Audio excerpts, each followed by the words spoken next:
Bonsoir à tous, merci d'être venus. Vous avez vu le sommaire de ce soir. Nous allons parler de l'environnement avec une décharge qui, oui ou non, empoisonne un village. Nous attaquons le premier dossier tout de suite. Vous l'avez entendu tout à l'heure au sommaire. Il s'agit donc d'une décharge à Montchanin, à Lancy. Le port du casque est obligatoire.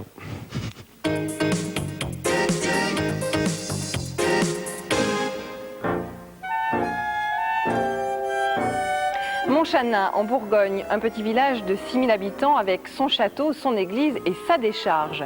Au dire de l'administration, c'était le modèle rêvé.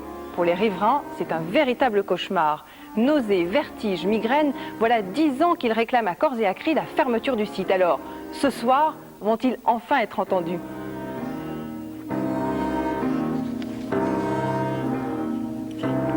Et c'est une bonne question. Nous allons d'ailleurs tâcher d'y répondre. Bien sûr. Martin, je vous présente à votre droite Madame Seurat. Vous êtes Madame habitante de Montchanin. Vous allez nous raconter votre aventure d'ici quelques minutes.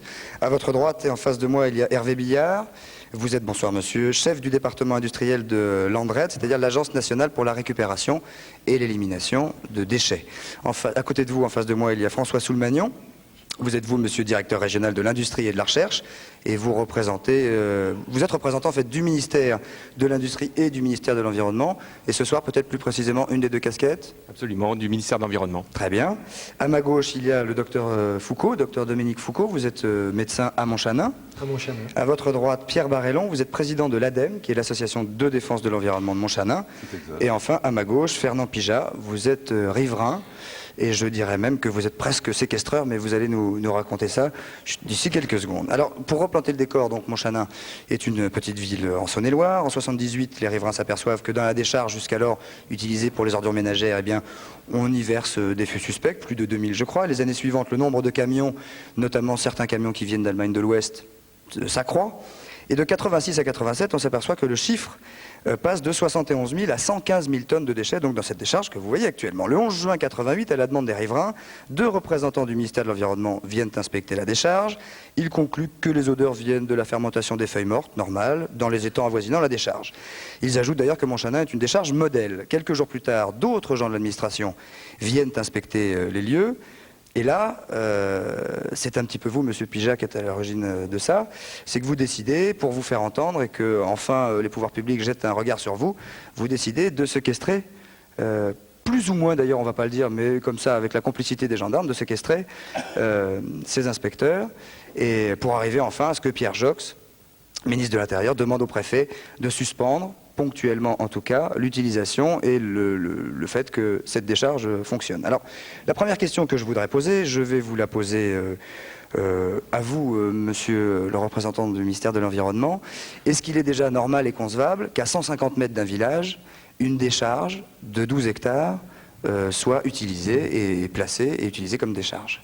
Je pense que là, vous avez posé le principal problème dont nous allons débattre aujourd'hui. C'est effectivement la décharge qui se trouve en milieu urbain. C'est une ancienne décharge qui se trouvait déjà à cet endroit-là. Mais c'est vrai que nous allons avoir un certain nombre de témoignages qui vont nous montrer l'ensemble des problèmes que pose cette promiscuité. Alors, la santé des gens habitant le village est éventuellement mise en cause. Madame Seurat, vous êtes veuve, votre mari est mort en juillet 88, et personne n'arrive à vous ôter de la tête que s'il est mort, c'est vraisemblablement un peu à cause de cette décharge. Oui, tout à fait. Il faut dire que nous sommes arrivés, mon mari a été propriétaire de cette maison depuis 68, et nous sommes arrivés donc à Montchanin à la suite de différents événements, début 82. Progressivement, les déchets donc sont arrivés de plus en plus nombreux. Notre maison est à 80 mètres exactement de la décharge. Notre jardin est en bordure de la décharge. Donc même à la limite, les enfants auraient pu jouer dans la décharge. Vous voyez un peu la prudence même. Et plus ça allait, plus les odeurs devenaient plus importantes. Les émanations aussi, c'est-à-dire des vapeurs. Qui provoquaient des migraines. Alors voilà, ce qui se passait, c'est qu'il y avait des migraines. Mon mari avait de plus en plus des migraines de plus en plus importantes. Donc on a mis ça sur le compte de différentes choses, la fatigue, la dépression, enfin tout ce qu'on veut. On l'a soigné de tous les côtés, on a fait passer des scanners, enfin on n'a rien trouvé. Et insensiblement, les migraines sont devenues encore de plus en plus importantes. 2 de mes enfants également avaient des migraines, des vertiges, enfin des nausées, des tremblements. La petite dernière, depuis l'âge de 3 mois, avait donc des bronchites à répétition. Les derniers temps, elle couchait même assise, tellement qu'elle ne pouvait plus respirer la nuit. Elle vomissait énormément de glaire. Et donc, souvent, quand on voulait aller profiter un petit peu de l'air pur, on partait. Et donc, un dimanche, nous sommes partis. Nous étions en famille, chez des oncles. Nous sommes partis dans le Morvan, auprès d'Autun. Et quand nous sommes revenus à 10h du soir, la décharge était déjà fermée provisoirement. Mais les odeurs continuaient toujours, oui, parce que les déchets avaient été faits. On mettait très peu de terre dessus. Il fallait faire des économies. On chargeait de plus en plus. Il fallait pas. Surtout beaucoup d'économies. Alors, résultat, les émanations étaient terribles, notamment les soirs. On est rentré à 10h du soir. Et de la maison à notre entrée, bon, il y avait peut-être, je ne sais pas, 6 à 7 mètres. Moi, avec les enfants, nous avons mis un mouchoir devant le nez pour pouvoir rentrer dans la maison. Et mon mari avait quelques lapins, comme ça c'est dans notre quartier, quelques lapins, il a voulu les soigner. Il est revenu, il m'a dit que c'était infect, effectivement, mais 1 heure après, lorsque nous nous sommes couchés, il s'est relevé. Tremblement, vomissement, maux de tête. Les maux de tête ont duré 3 jours. Donc c'était le dimanche soir. Et le mardi soir, donc, il est tombé également en allant soigner ses lapins. Donc je l'ai trouvé... il était paralysé du côté droit, il ne parlait plus. Donc il est mort le samedi suivant. Alors voilà la réponse qu'on m'a dit, il est mort d'une thrombose cérébrale due à une trop forte migraine. Et quand on sait qu'il disait à tous ceux qui voulaient le savoir, je ne supporte pas ces odeurs. On était propriétaires, on avait ma belle-mère, on ne voulait pas partir. Et pourtant, il m'avait dit un mois avant, tu sais Gisèle, je crois qu'on sera obligé de partir parce que c'est très très grave et je crois que les gens ne sont pas conscients, mais je me rends compte que c'est très très grave. Malheureusement, on n'a pas pris la décision à temps. Mais moi j'ai pris cette décision peu de temps après, plus exactement 6 mois après avoir rencontré le professeur Petit, que je tiens vraiment à remercier. Qui est un toxicologue. Voilà, que j'ai rencontré et que je lui ai exposé donc mes problèmes avec mes enfants. Le problème de mon mari, qu'il a trouvé très troublant. Plus que très troublant même. Oui, je crois qu'il vous a dit votre mari est parti parce que c'était le plus disons faible. Que bon, mon mari avait la poliomyélite à l'âge de 5 ans. Donc il pesait 37 kilos. C'était quelqu'un effectivement d'affaibli, mais qui faisait son travail comme tout le monde. Quelqu'un qu'il ne connaissait pas, c'est quelqu'un de très actif, donc quelqu'un qu'il ne connaissait pas ne savait pas qu'il était handicapé. Et on m'a dit il était plus faible que les autres. Voilà. Alors on m'a même dit, même pour les enfants, effectivement, quelqu'un qui habite à côté d'une décharge et qui a un organisme plus affaibli, et bien automatiquement, bien sûr, ça joue, le milieu pollué, c'est pas fait pour arranger. Alors il vaudrait mieux que vous partiez. Pardonnez-moi, je vais me retourner vers le médecin du village. Est-ce que, on dit de vous, de le magazine Reporter, qui parle beaucoup de ce sujet, avec qui on a un petit peu travaillé pour le monter, dit que vous êtes quelqu'un de perplexe, enfin en tout cas touché par ce qui se passe, sans être très affirmatif. Vous avez quand même des doutes. Vous avez vu des enfants, des naissances anormales et tout ça. Oui, on n'a pas que des doutes, on a des certitudes. C'est-à-dire que ce qu'il faut bien voir, il y a 2 sortes, à mon avis, de pollution. Il y a la pollution atmosphérique et la pollution souterraine. Pour l'instant, on n'a constaté qu'une pathologie liée à la pollution atmosphérique. C'est-à-dire qu'il y a essentiellement des odeurs, mais pas les odeurs telles qu'on peut, j'allais dire, les écrire sur le papier, mais vraiment les odeurs lourdes, âcres, qui vous prennent à la gorge, qui vous brûlent, qui descendent dans l'estomac, qui vous donnent la nausée, qui vous font vomir. Voilà ce que c'est les odeurs. Est-ce qu'on sait d'où elles viennent exactement, ces odeurs? Est-ce qu'on sait véritablement d'où vient la pollution? Est-ce que vous dites oui, il y a une vraie pollution, ou d'abord, est-ce qu'il y a un véritable danger? Est-ce que vous, technicien, vous dites oui, il y a un véritable danger? Alors, sur le problème du danger, je ne peux pas m'exprimer, je ne suis pas docteur, donc Par contre, il est évident... Enfin, sur la toxicité, vous pouvez... Il est évident qu'il y a des odeurs, tout le monde les a respirées, il y a eu de nombreuses plaintes qui ont été transmises, les gendarmes sont régulièrement alertés sur ces odeurs, c'est effectivement l'un des principaux problèmes. Je vous en prie. Je crois que monsieur ne répond pas à la question. Il demandait d'où viennent ces odeurs. Et monsieur est bien dans l'embarras pour nous dire d'où elles viennent ces odeurs. Parce que pour dire d'où viennent les odeurs, il faudrait savoir déjà ce qu'il y a dedans. Mais effectivement, je ne vous ai pas répondu parce que 2 sources d'odeurs ont été évoquées, qui sont différentes, qui sont des odeurs liées aux déchets industriels. Et je crois qu'il est certain que des déchets industriels, ça sent mauvais. Et Pas forcément. Les déchets industriels, ça sent mauvais. Et puis, il y a d'autres odeurs qui peuvent être liées aux anciennes ordures ménagères qu'il y avait dessus, qui sont aussi mauvais, qui sont différentes. Alors là, je vous arrête tout de suite. Non, non. Alors là, ça, c'est un faux problème. Prenez le micro, monsieur, si vous C'est voulez du parler. cinéma. Il y avait une petite décharge sauvage, effectivement, dans laquelle les plâtriers venaient mener leurs remblais, et voilà à peu près le style d'ordures ménagères. Il y en avait peut-être 10 tonnes à tout casser. Maintenant, on a 1 million de tonnes de merde au fond de notre trou. Qu'est-ce qu'on en fait? Vous savez, Ça, on pourrait poser la question à monsieur Billard, puisque monsieur, vous êtes expert quant à l'élimination ou la récupération de déchets. Donc déjà, quelle serait la véritable solution? Fermer purement et simplement et définitivement la décharge ne servirait pas à grand-chose, puisque je crois que les étangs d'à côté, les étangs avoisinants sont pollués. Enfin, je crois que toutes les choses qui environnent un petit peu la décharge sont polluées. Donc quelle serait la véritable solution? Combien ça coûterait? Et qui paierait? Alors pour examiner les solutions, nous avons effectivement été appelés par monsieur le préfet, à la demande aussi des organisations que vous représentez ici. Et nous avons d'abord fait un constat. Et le constat, c'est vrai qu'il y a des odeurs sur ce site. C'est vrai que ces odeurs viennent des déchets essentiellement et viennent des jus qui ont traversé les terrains et qui ont donc traversé les déchets. Et qui ressortent? Non, qui pour l'instant sont entreposés dans la décharge. Cette décharge a été construite parce qu'elle est dans une ancienne carrière d'argile et que justement, géologiquement, elle présente des garanties.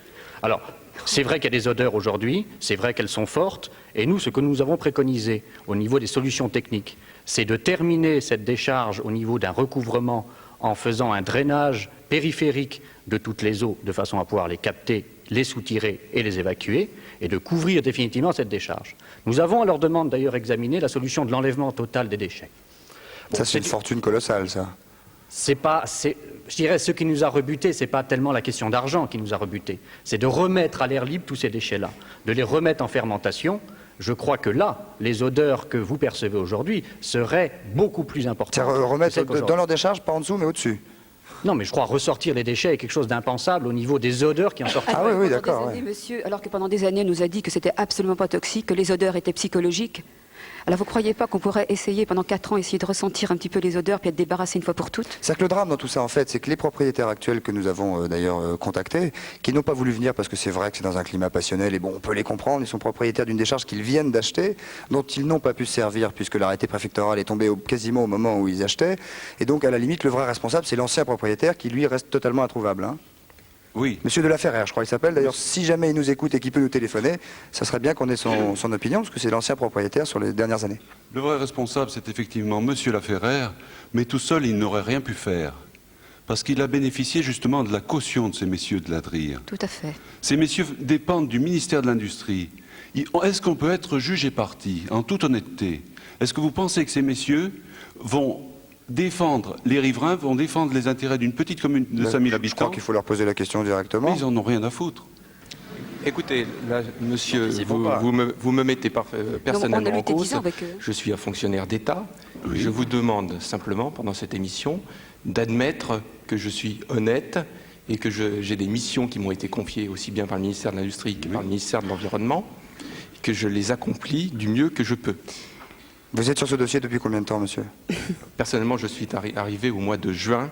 Mais il y avait auparavant des fonctionnaires qui faisaient également consciencieusement leur métier. Monsieur Cotte, en l'occurrence. Alors, monsieur Cotte, puisqu'on parle qu'il fait son métier comme il faut, moi, je vais vous citer 2 ou 3 petites anecdotes. Un jour, est arrivé sur le site 12 camions. Sur ces 12 camions, il y en avait 5 qui étaient déjà enfouis. Les 7 autres avaient un chargement qui était non conforme. Ils ont été refusés. Ces 5 camions qui étaient enfouis, est-ce que ça a été mentionné sur un rapport? Est-ce qu'il y a eu des sanctions de prise? Non. Au rapport du Conseil d'hygiène qui régit la marche des décharges contrôlées, on doit faire apparaître toutes les infractions. Eh bien, il n'y avait rien, monsieur. 5 camions qui ont été enfouis alors que leur contenu n'était pas conforme. Oui. Est-ce que c'est du travail sérieux, ça? Bon, je connais cet accident, et les camions ont été refoulés. Vous appelez ça un accident? Comme vous voulez l'appeler. Non, mais la négligence. Une affaire qui sent mauvais, en tout cas. Oui, ça sent très mauvais. Ça sent très mauvais. Oui, monsieur Pijard. D'ailleurs, je pense que vous avez très peur de cette décharge, d'évacuer les déchets, parce que si vous évacuez ces déchets, vous savez que la ville de Montchanin est morte, et le TGV ne passe plus, on arrête toutes les gares de partout. Le TGV, C'est terminé. Il ne montera plus à Paris ni nulle part. Pourquoi vous dites que la ville est morte si on évacue les déchets, monsieur? Parce que si on évacue, monsieur dit qu'on ne peut pas enlever des déchets sans qu'il y ait des odeurs. Oui, mais peut-être Donc, ponctuellement, peut-être que ça ne peut durer que quelques jours. mais qui cherchent une autre solution, alors, s'ils ne veulent pas évacuer. Mais ils ne la cherchent pas. Ils veulent nous mettre un paravent dessus, une montagne en béton. Ça ne marche pas. Ce qu'on veut, c'est que vous enleviez tout dans vos recherches. Enlever les solutions de mettre un mur, de mettre un chapeau. Ça vaut rien du tout, ça. Vous nous enlevez toute votre merde et on vous embrasserait. Combien d'habitants, monsieur? Combien d'habitants êtes-vous? 6 000 habitants. 6 000 habitants. 6 000 habitants qui sont en train de mourir par la faute de ces gens-là. La faute de l'ADRIR. Vous connaissez tous l'ADRIR, hein? Des gens qui n'ont pas fait leur travail, des ingénieurs qu'on appelle des ignares chez nous. Exactement. Voilà. Et notre maire, Abde Montchanin, qui était copain avec eux, il mériterait d'aller en prison avec tous ces gens-là. Moi, je vous le dis. Vous êtes peut-être un peu excessif. Quelles sont les solutions véritables à apporter en face du désarroi de 6 000 personnes? Parce que je crois que les 6 000 personnes sont touchées de la première à la dernière. Tout à fait. La première, ce n'est pas une solution, c'était un pis-aller. La décharge a été arrêtée par le préfet. Bon, l'exploitant a d'ailleurs fait appel de cette décision. Donc actuellement, la décharge n'est pas officiellement fermée. Il n'est pas rentré un seul camion sur cette décharge depuis plus d'1 an, mais elle n'est pas officiellement fermée. Alors, je peux, je crois, annoncer que nous aurons les arguments juridiques. Pardon ? Pardonnez-moi, je vous interromps, parce qu'on a fait un petit vote Minitel, les téléspectateurs sont en train de le faire. L'administration est-elle coupable de ne pas avoir interdit plus tôt Montchanin? 95,1% oui, 4,9% non.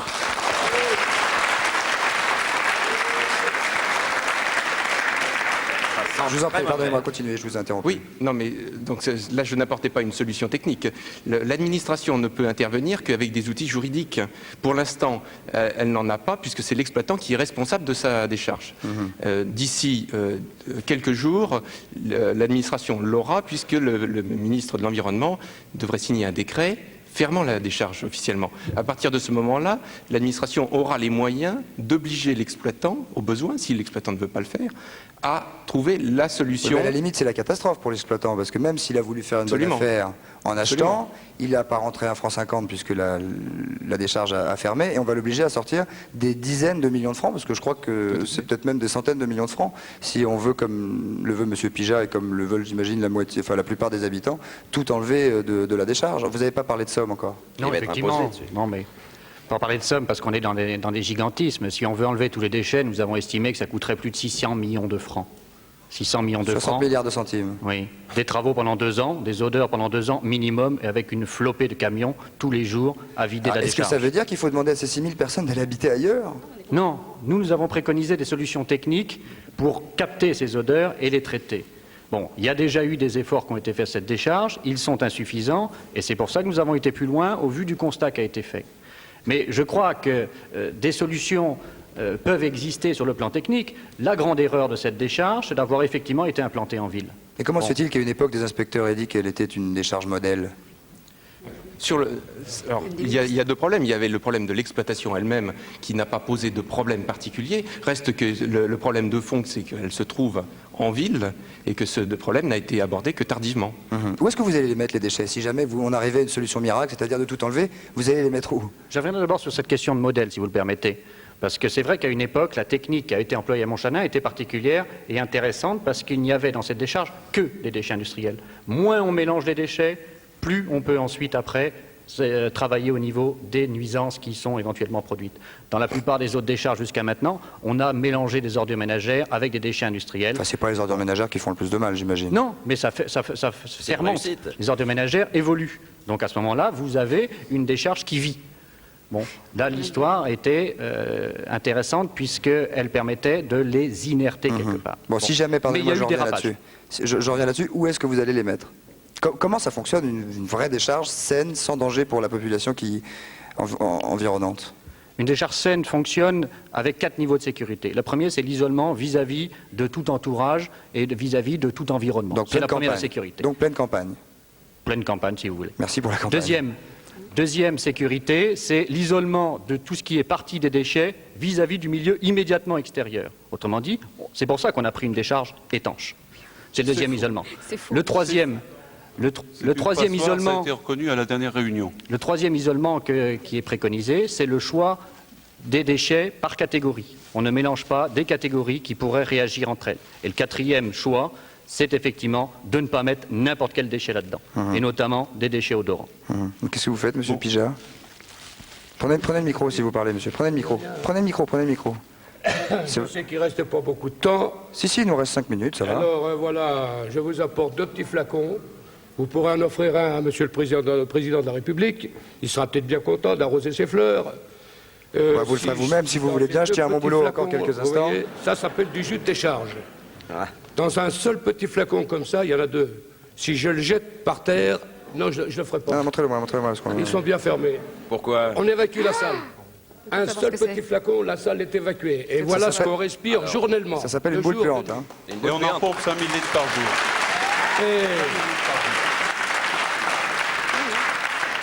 Il y en a... 5000 litres par jour quand il fait beau. Et qui viennent Quand il pleut pas. 50 000 quand il pleut. C'est-à-dire, attendez, Voilà, ça veut dire que la messieurs, décharge d'avenir. refoule journellement 5000 rempli litres de d'eau. jus de décharge qui ont à peu près cette rempli couleur, dont la densité monte, je crois, jusqu'à 1,13 et qui sont retraités On dans... ne sait pas ce que ça veut dire, la densité, jusqu'à... Enfin, moi, non. Oui, bon, bah, C'est-à-dire, c'est qu'ils- craspec. ils sont... Ah oui, c'est crapaud, oui. C'est énormément chargé, si vous voulez. 14 000 Voilà. DCO, 15 000 DCO. Et acceptable dans une rivière, 120 DCO. Faites le calcul. 14 000 DCO là-dedans. Moi, ce que je voulais dire une chose importante. Je vous en prie, monsieur. C'est que moi, je pense C'est que pas tombé, hein. la décharge de Montchanin, c'est un échec. Et c'est un échec cuisant. Et malgré ça, compte tenu de ça, on continue à faire des prospections sur tout le territoire français. Et actuellement, il y a des tas de gens qui se battent pour arrêter les décharges. Alors, je voudrais donner un conseil à tous les habitants qui nous écoutent pour le moment. Dites-vous bien, alors ça, je crois que c'est le plus important, que si vous avez une décharge sur votre territoire, par lâcheté, par faiblesse, par corruption ou par ignorance, votre maire a dit oui. Et ça, je crois que c'est important de le savoir. Au départ, la fonction du maire est primordiale. Et si votre maire dit non, vous n'aurez pas de décharge. Et je crois que c'est important que tout le monde le sache. Parce que là, on va se mobiliser et maintenant c'est trop tard. Vous avez fait trop de conneries. On ne peut absolument pas faire confiance aux gens de l'ADRIR, aux gens de l'ANRED, qui, même compte tenu des échecs, recommencent la même idiotie. Est-ce qu'on peut imaginer que dans l'avenir, pour éviter ce genre de catastrophe, en tout cas ça n'est peut-être pas encore une, mais on est visiblement pas très loin, qu'il y ait une meilleure communication entre les pouvoirs publics et les riverains, que des gens comme M. Pijat ne soient pas obligés d'aller séquestrer des fonctionnaires pour qu'enfin on jette un coup d'œil sur eux, etc. Est-ce que vous avez l'impression qu'il y a une évolution nécessaire, parce que vous êtes vraiment partie prenante, ou est-ce que... je pose la question. On peut Est-ce toujours... qu'il y a eu vraiment un manque de communication entre les pouvoirs publics et les habitants? Les témoignages que nous venons d'avoir le montrent, je pense clairement. Il est vrai que chaque fois que nous avons eu une plainte, nous l'avons traitée du mieux que nous avons pu. C'est-à-dire qu'un ingénieur systématiquement a traité le dossier et vous a répondu chaque fois que vous avez pu lui écrire. De la même façon, monsieur le préfet reçoit régulièrement les élus et les associations pour les tenir au courant.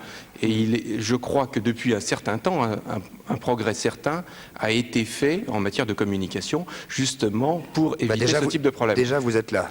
C'est déjà ma invitation. Madame Sora. Moi, ce que je voulais préciser d'abord, c'est que c'était déjà une décharge expérimentale, en pleine ville. Ça n'a pas été dit, mais c'est quand même une décharge expérimentale. C'est-à-dire qu'il y a eu des milliers... Et pourquoi est-ce que les habitants ne se sont pas bougés avant aussi? Pourquoi est-ce que le jour où on vous a mis cette décharge de 12 je vais vous donner des exemples. D'abord, c'était politique. On sentait la rose, voyez-vous. Hein, donc c'était une affaire politique. Dès qu'on disait quelque chose, une affaire politique, c'était contre le maire. Donc ça sentait la rose, voyez-vous ce qu'on sentait. Oui, voilà, non, mais j'ai compris l'allusion. D'accord. J'ai compris. Ensuite, non mais voilà, exactement. Ensuite... En 83, nous avons fait en 83, donc les déchets ont commencé vraiment en 80 et 82, nous avons fait une pétition.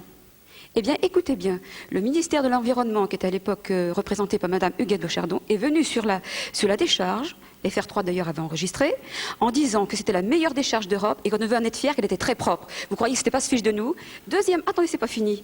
On a fait une autre pétition en 87, oui. Eh bien, figurez-vous que la bonne ville de Montchanin a eu le 3e prix de la ville propre. Vous croyez que c'était pas se fiche de nous? Vous croyez que la communication était bonne, là? Non, je crois qu'il y a Mais des progrès à une autre faire. chose aussi que je veux dire, c'est qu'on parle des 6 000 habitants de Montchanin, mais il n'y a pas que les 6 000 habitants de Montchanin. Il y a tout le département qui est en jeu, parce qu'il y a des mines dessous. et que tôt ou tard, ça va s'infiltrer, ou alors il peut très bien avoir des éboulis également de terrain. Parce que nous, quand nous avons acheté notre maison, nous avons signé des papiers aux établissements Lambert en garantissant que s'il y avait des éboulis, c'était pas responsable. Et on a fait une décharge dessus, elle est étanche, mais vous fichez de nous, c'est pas possible. C'est un panier à salade. Alors, figurez-vous, c'est toute la Bourgogne qui est en jeu, là, monsieur. Et c'est tout le monde qui doit Cela dit, c'est vrai qu'on peut avoir des sourires, mais c'est vrai que c'est extrêmement inquiétant, quand même. Mais je voudrais même dire une autre chose. Tout ce qu'on a respiré pendant des années, j'ai une fille qui a 16 ans, eh bien le jour où elle attendra un enfant, le jour où elle sera mariée, elle aura peur d'avoir des enfants parce qu'on ne sait pas ce qu'on a respiré. Parce que les produits qui ont été mis n'ont pas été contrôlés, c'est pas vrai. On les a vus, on voyait très bien comment les camions passaient, on a très bien vu comment c'était mélangé. Est-ce qu'il y a des gens qui quittent la ville déjà? Moi je l'ai fait parce que j'ai eu le courage de le faire pour mes enfants, parce qu'il ne me reste plus que ça. J'ai laissé ma maison, monsieur. Docteur Foucault, est-ce que vous êtes extrêmement inquiet pour l'avenir des gens de Montchanin et de la ville en elle-même? Oui, on est inquiet pour l'avenir parce que, essentiellement, pour la raison suivante. Il y a 1 million de déchets qui sont enfouis, dont on ne connaît absolument pas la nature. On sait que le sol est faiblement perméable, mais qu'il est perméable. Alors, les médecins sont organisés, ils se réunissent tous les trimestres pour voir s'il n'y a pas des cas nouveaux. Ils sont chapeautés donc par un comité comprenant les médecins de la DAS, des pharmacologues, des toxicologues. Et en fin de compte, ce qu'on fait, on est là, on a créé un comité de vigilance médicale. Mais un comité de vigilance médicale, c'est bien, mais qu'est-ce qu'on va faire? On va se contenter de dire « Ah tiens, ça c'est un cas intéressant, ça peut être la décharge. Ça, non, celui-là, on ne sait pas. » Je ne voudrais pas être d'un pessimisme éhonté, mais est-ce que vous avez, vous, un certain optimisme quand même? Parce que quand on écoute monsieur, enfin quand on vous écoute vous aussi, on se dit que, on se demande où elle est la solution. La solution... c'est une question de sous. C'est une question de sous. Ouais. C'est-à-dire... Il faut qu'il y ait quelqu'un un jour qui sorte un gros paquet pour pouvoir vraiment soit on enlever tout évacue ça, tous les déchets de Montchanin, mais où les mettre, c'est ça aussi le problème. On peut créer une... Soit alors on évacue toute la population, soit alors on fait un site étanche et on ne se contente pas de faire comme on nous propose de le faire, simplement mettre une petite bâche pour couvrir tout ça. Ouais, non. Il faut vraiment que le site soit vraiment empaqueté et qu'il y ait juste une sortie d'orifice pour qu'on puisse contrôler les gaz qui de toute façon sortiront. Le mot de la fin, Pierre Barlon, en vous demandant si vous avez besoin d'aide ou de témoignages, de donner l'adresse de votre association de défense. Oui, l'association de défense de l'environnement, c'est 45 avenue de la Libération à Montchanin. Bon, on recevra dans la mesure de nos possibilités, on essaiera de répondre à tous les gens qui ont des problèmes, on l'a déjà fait, parce que je crois que le problème final c'est ça, il faut trouver d'autres solutions. Les décharges, nous n'en voulons plus, on est en train de polluer, de faire un dégât qui sera irréversible, et je crois que c'est au niveau des pouvoirs publics vraiment qu'il faut qu'on sensibilise les gens, c'est une affaire nationale, voire même européenne. Et j'espère, je souhaite de tout cœur qu'ils prennent conscience que c'est pas du bidon. Oui, ça n'a pas l'air d'être une plaisanterie, quoi. C'est pas une plaisanterie. Hein. Non, mais là, tout ce qu'on souhaite, c'est que les gens de l'Adrir, justement, arrivent à avoir les moyens de contrôler tout ça. C'est basé sur la confiance, ça peut pas durer. On ne fait pas confiance à des exploitants qui font eux-mêmes leurs analyses. Non, mais si vous me permettez... vraiment le mot de la fin, oui. Oui, non, mais l'administration a des moyens de contrôle, ce n'est pas elle qui exploite les décharges. Elle contrôle les contrôles, c'est tout. D'accord. Bon, en espérant avoir essayé de tirer un petit peu au clair cette affaire de Montchanin, en vous souhaitant bon courage à tous et surtout une bonne solution. Merci d'avoir participé à ce débat. Nous passons à la pub pour ensuite voir le bloc-notes pour le sujet final sur la presse à scandale. A tout de suite.